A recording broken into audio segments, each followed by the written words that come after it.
Jennifer Levin was a very normal 18-year-old girl that tragically lost her life at the hands of a man named Robert Chambers.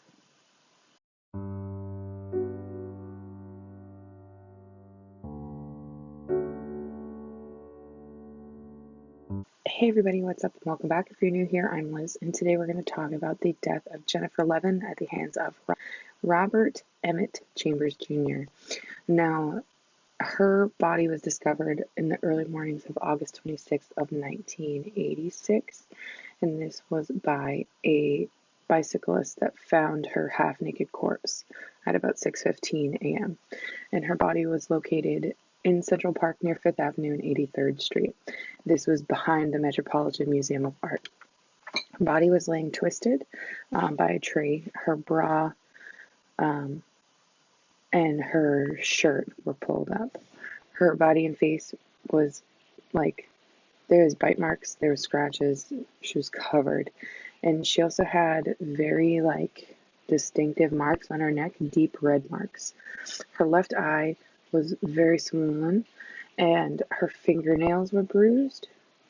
Now because of her fingernails being so bruised, this suggests that she had tried to pull down whatever was trying to strangle her at the time, and she just kept fighting to get it away.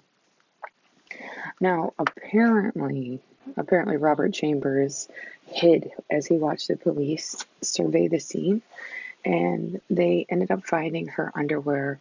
Her underwear was about 50 yards away from her body. Now, they did perform an autopsy. It was performed by Dr. Maria Luz-Alandi, and she determined that strangulation was cause of death and that she had died around 5:30 a.m. on that morning. So at this time, Jennifer Levin dated Robert Chambers. They dated briefly. And Robert's girlfriend at the time of the murder was Alex Kapp. And Alex Kapp is actually an actress, a current actress. She was on the sitcom The New Adventures of Old Christine. So that was his girlfriend at the time of the murder. And he tried to use her as an alibi, stating that the day of the murder, both of them were at Doreen Red's hand. So that was his way of trying to say that he wasn't there, basically. So who is Robert Chambers? Robert Chambers was born on the 25th of September of 1966. His mom worked to pay for his attendance at a very prestigious preparatory school in New York City's Upper East Side, which is super wealthy. Scholarships assisted this luxury for him to be there. And so the fact that his family came from less than his classmates, this resulted in a lot of negativity when it came to different social aspects of life, and it challenged his ability to socialize with his family and his peers about it. So by the time he was in college, he already had a life of petty theft, and he was an alcoholic, and he dabbled in drugs.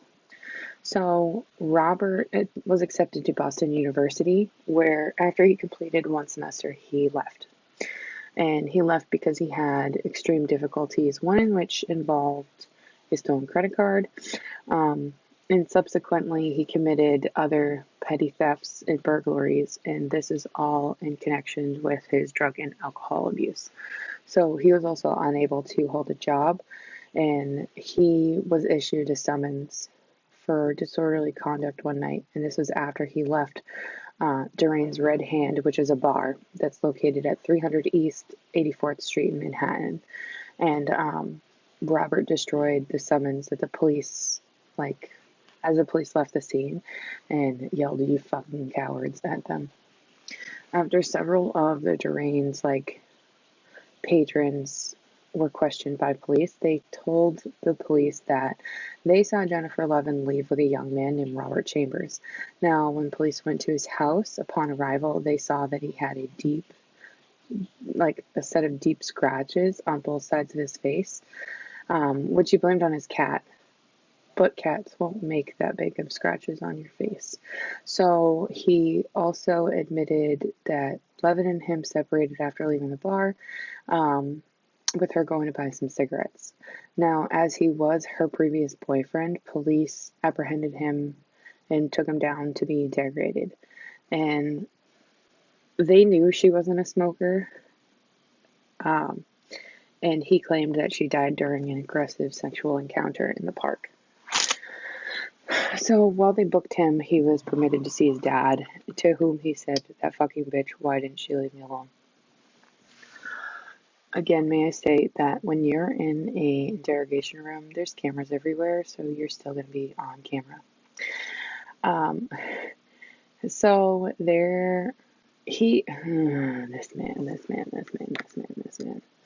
this man. So the Archbishop, his name is Theodore Edgar McCarrick of Newark, Jersey, and later Archbishop of Washington. He wrote a letter to support his bail application for him to get out of jail, since he had known Robert and his mom because she was a nurse at Cardinal Terence Cook. And McCarrick was very close to his family and had served as Robert's godfather at his baptism. Now, in 2019, this lovely man was defrocked of his title due to sex crimes against adults and minors.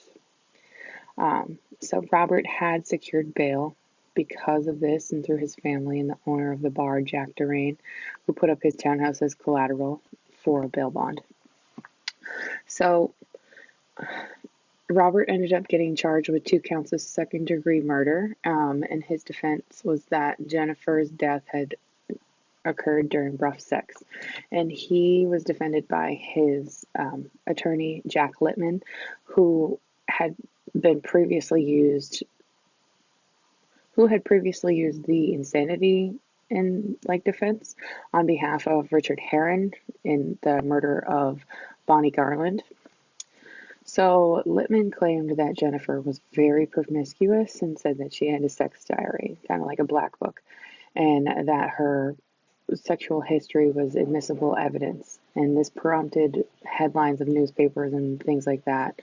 How Jennifer courted death in the Daily News for New York. So while Robert's on remand, he was filmed twisting a Barbie doll's head off, saying, "Oops, I think I killed her." Wrong thing to do while you're in remand. Wrong thing. So the prosecutor in the case, her name is Linda Fairstein, and she said that in more than 8,000 cases of reported assaults in the last 10 years, this is the first in which a male reported being sexually assaulted by a female, because Robert ended up stating that Jennifer sexually assaulted him. So his trial began on the 4th of January of 1988, and it lasted 13 weeks. So the medical examiner that did her autopsy testified on the 9th that there was pinpoint hemorrhages that were observed in the soft tissue around her eyes, and this could be caused by constriction of blood vessels in the neck. And she also stated that this explained the evidence of the compression of the neck and indicated that strangulation was cause of death. Now, when Robert's attorney, Jack Littman, did cross-examination and suggested that Robert could have choked Jennifer in an arm lock, and that could cause death in seconds, and that suggests the marks on her neck, and how the marks could have been made. And when she quickly moved her head side to side to struggle for air, that doesn't seem very plausible. More or less strangulation, because I'm thinking the marks on her neck are just from his hands, which is possible for manual strangulation, because if you use enough force you can crush somebody's windpipe and strangle them. it caused the same things. So she also stated that while some of the injuries on her neck could have been caused by his wristwatch and shirt rather than his hands, her injuries were not overall consistent with the scenario that his attorney described. So the jury failed to reach a verdict after 9 days of deliberation, and the prosecution and Robert agreed to a plea bargain because of this. And the plea bargain was for first-degree manslaughter, which carried a 5 to 15-year sentence. Now, Robert was also required to admit that he intended to hurt Jennifer to cause her death. And during his sentencing in April of 1988 is when he said, "It breaks my heart to have to say this. The Levin family has gone through hell because of my actions, and I am sorry." And he received 15 years. So in 1997, Robert sent an essay that he wrote to a prison anthologist. His name is Jeff Evans, and the piece was titled "Christmas Present," and it ended up appearing in a book called Undoing Time, American Prisoners in Their Own Words. And he wrote this while he was incarcerated at the Green Haven Correctional Facility in Stormville, New York. And this essay is an entrance from one of his journals, and this is when he recalls, basically writes about a record of meaningless hope and frightening losses of a person that he didn't even know. He was released after completing his sentence on February 14th of 2003 from the Auburn prison, where he served the entirety of his prison sentence due to his numerous infractions against him. His release was a giant media circus, and reporters were like staking out different angles that they could get so they could actually get him. And they were there as early as 7:30 a.m., which was 13 hours before 7:30 a.m., which was his release time. So the same day, they interviewed him on his release day, who continued to claim that he strangled her accidentally in an attempt to stop her from hurting him during rough sex. And he also falsely denied any of his disciplinary actions that happened in prison. So the owner of Doreen's Red settled with Jennifer's parents on their claim that the bar where they were had served too much alcohol to Robert, and because of this, there was a wrongful death lawsuit, and they also sued Robert too. He did not contest it and provides that he must pay all lump sums he receives, including any income from the book or movie deals, plus 10% of his future income, which is up to $25 million to Jennifer's family. The family has said that all the money it gets from Chambers will go directly to victims' rights organizations. Now, Robert didn't stay out of jail for long. He pled guilty in July of 2005 to drug charges, and on the 29th of August, he received a reduced sentence of 90 days in prison and a $200 fine for a license violation. The judge added 10 days because he was an hour late to his hearing. He would have faced up to a year in jail if he was convicted after trial. He was again arrested in 2007. This time in his own apartment, and this was on 3 counts of selling a controlled substance in the first degree, and 3 counts of selling a controlled substance in second degree, and 1 count of resisting arrest. His longtime girlfriend, Sean Covell, was also arrested on 1 count of selling a controlled substance in the second degree. And it was the Daily News that reported this as well. And in the Daily News, it said that the cops and Robert struggled, and one detective suffered a broken thumb in the struggle. And when he commented on his new arrest, he said, especially as the former ADA, Linda Fairstein, who had prosecuted Robert for Jennifer's death, said it didn't surprise her.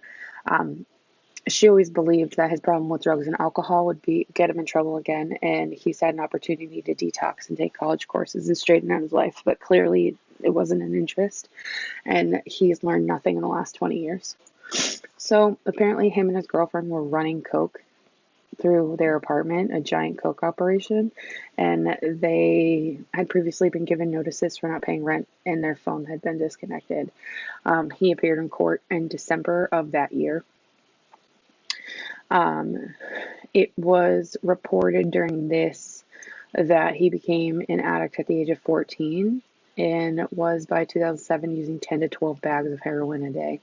And it was also reported that he was using cocaine and smoking marijuana and taking prescription drugs as well. He pled insanity to these drug charges. They countered the insanity and said that Robert was a drug dealer and sold as much as $2,800 worth of heroin at a time to an undercover cop, and that he faced life in prison on drug charges. So, on August 11th of 2008, the Manhattan DA announced that he had pleaded guilty to selling drugs, and on the 2nd of September of 2008, he was sentenced to 19 years.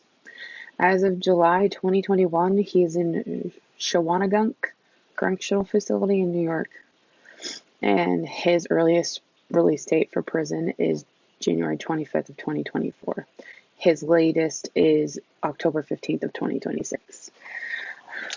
So her murder inspired the Killers, and the Killers wrote the song Jenny Was a Friend of Mine, and it was inspired by Robert's defense of the murder charges, and when he claimed like he had no motive for the murder and that he and the victim were friends.